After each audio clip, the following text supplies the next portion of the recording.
نحمده ونصلي ونسلم على رسوله الكريم أما بعد فأعوذ بالله من الشيطان الرجيم بسم الله الرحمن الرحيم وما خلقت الجن والإنس إلا ليعبدون صدق الله العظيم۔ ناظرین کرام، آج ہم اس ویڈیو میں جن اور شیطان میں فرق بیان کریں گے کہ جن اور شیطان میں فرق کیا ہے۔ ناظرین کرام، انسان کی طرح جنات بھی ایک جاندار، صاحب عقل و شعور، حامل ارادہ و تصرف اور شرعی احکام کے مکلف مخلوق ہے۔ جس طرح انسان اپنے اعمال کا آخرت کے روز جواب دہ ہوگا، اسی طرح جنات بھی جواب دہ ہے۔ انسانوں ہی کی طرح ان کو بھی ثواب و عقاب کا سامنا کرنا ہے۔ ناظرین کرام، انسانوں کی طرح جنات میں بھی ہر طرح کے افراد اور گروہ موجود ہوتے ہیں۔ ان میں اچھے لوگ بھی موجود ہوتے ہیں اور برے بھی، نیک بھی ہے بد بھی، مومن بھی ہے اور کافر بھی، اطاعت گزار بھی ہے اور سرکش بھی۔ ناظرین کرام، بعض مادہ پرست لوگ جنات کے وجود کا انکار کرتے ہیں، لیکن جب ہم قرآن کریم کا مطالعہ کرتے ہیں تو اس میں مجموعی طور پر درجنوں بار جنات کا تذکرہ ملتا ہے۔ ایک مخلوق کا اتنی بار تو کجا، محض ایک بار بھی ذکر کرنا اس کے وجود کو ماننے کے لیے کافی ہے۔ ناظرین کرام، کتنی حیرت کی بات ہے کہ انسانوں کے علاوہ وہ واحد مخلوق جو ایمان و کفر، اطاعت و انحراف اور نیکی و بدی پر آخرت کے روز باقاعدہ جواب دہ ہے، اس کے وجود سے کیسے انکار کیا جا رہا ہے؟ ناظرین کرام، قرآن کریم نے انسانوں کی طرح قدم قدم پر جنات کی نہ صرف یہ کہ تخلیق کا ذکر کیا ہے، بلکہ ان کے مادہ تخلیق کا بھی خصوصیت سے ذکر کیا ہے۔ چنانچہ سورہ رحمان میں اللہ تعالیٰ کا ارشاد گرامی ہے، وَخَلَقَ الْجَانَّ مِن مَّارِجٍ مِّن نَّارٍ، اور جنات کو آگ کے شعلے سے پیدا کیا۔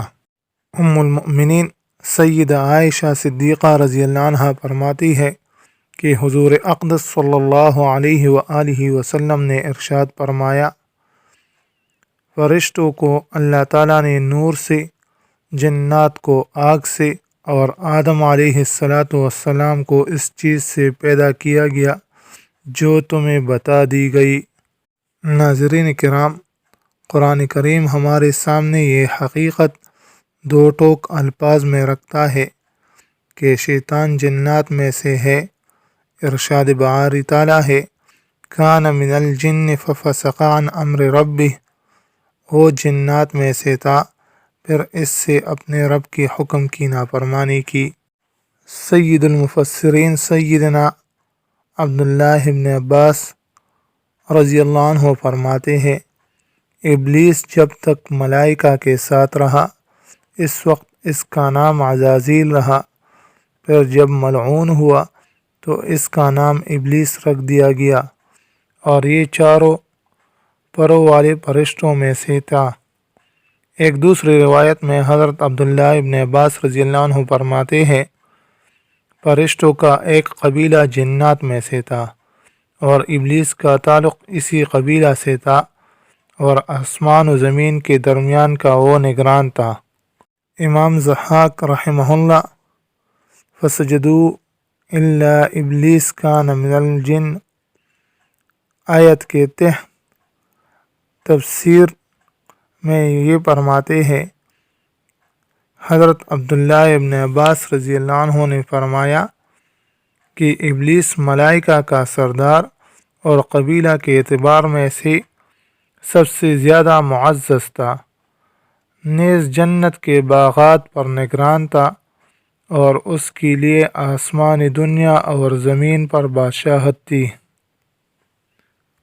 ناظرین کرام، شیطان شیطن سے ہے، اور شیطن کا معنی دور ہونے کے ہے، چونکہ ابلیس اللہ تعالیٰ کی اطاعت سے بھی دور ہوا، اور اس کے نتیجے میں اللہ تعالیٰ کی عنایت و رحمت سے بھی دور ہوا، اس لیے اس کا نام شیطان رکھ دیا گیا۔